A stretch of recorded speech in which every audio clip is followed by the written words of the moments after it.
हजारों साल पहले दुष्ट राजकुमारी जिंगज्यू ने अपने लोगों को अपने अधीन करने के लिए उन पर क्रूर भूत आंख का अभिशाप लगाया था।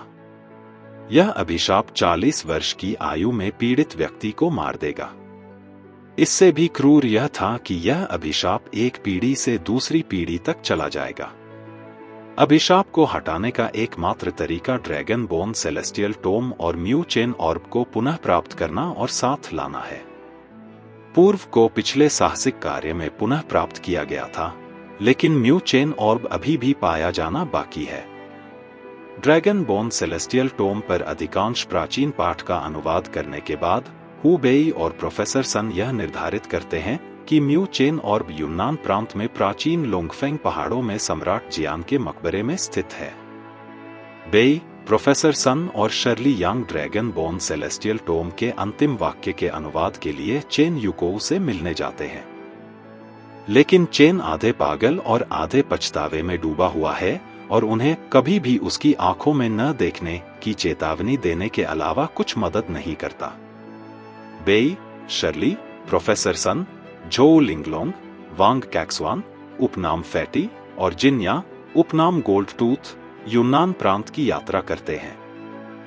रास्ते में वे एक भूस्खलन में चोंगशु का सामना करते हैं, जो जादू टोने का एक रूप है जिसमें एक व्यक्ति घातक कीड़ों से ग्रसित होता है और उसे पत्थर में बंद कर दिया जाता है। वे कैयून से मिलते हैं, जो एक छोटे दूरदराज के होटल का प्रबंधन करती है, और उसकी बेटी कोंग क्यू। उस रात समूह होटल के बाहर फ्लेम फ्लाइज को देखता है और कोंग क्यू उन्हें फ्लेम फ्लाई क्वीन दिखाता है, जिसे उसने एक कांच के जार में पकड़ा है। कोंग क्यू उन्हें बताता है कि फ्लेम फ्लाइज अंधी होती हैं और रानी की गंध का वफादारी से पीछा करती हैं। हालांकि जार उसकी गंध को छिपा देता है। इसके अलावा जब वे मरेंगे तो कीड़े आग में जलेंगे और रानी का पीछा करते हुए उसकी मौत तक रहेंगे। फैटी ने कोंग क्यू से फ्लेम फ्लाई क्वीन का जार ले लिया।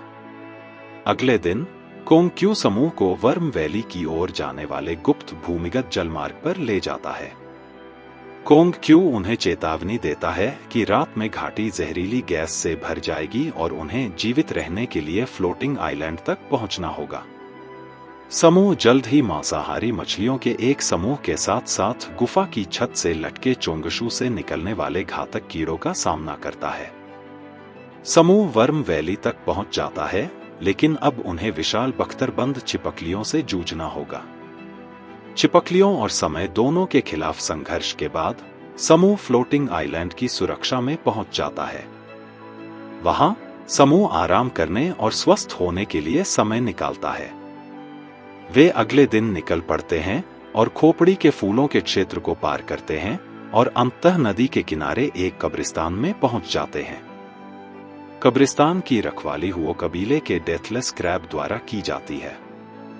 केकड़े के साथ एक लंबी लड़ाई के बाद बेई पहले से मौजूद मांसाहारी मछलियों को आकर्षित करके और उन्हें जानवर को खाने के लिए मजबूर करके उसे मारने में सक्षम है।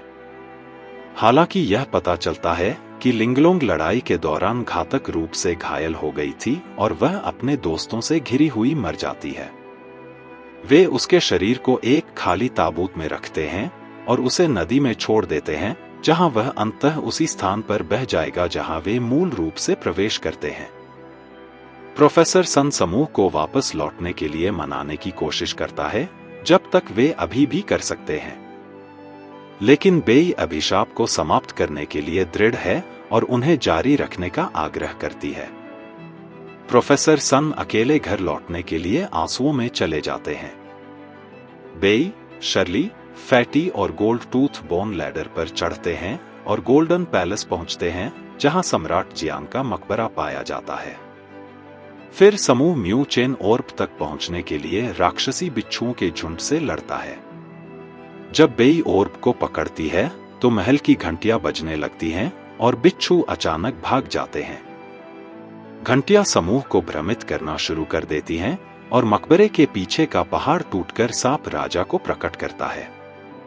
शर्ली अपने साथियों से कहती है कि वे उसकी आंखों में न देखें, जैसा कि चेन ने चेतावनी दी थी।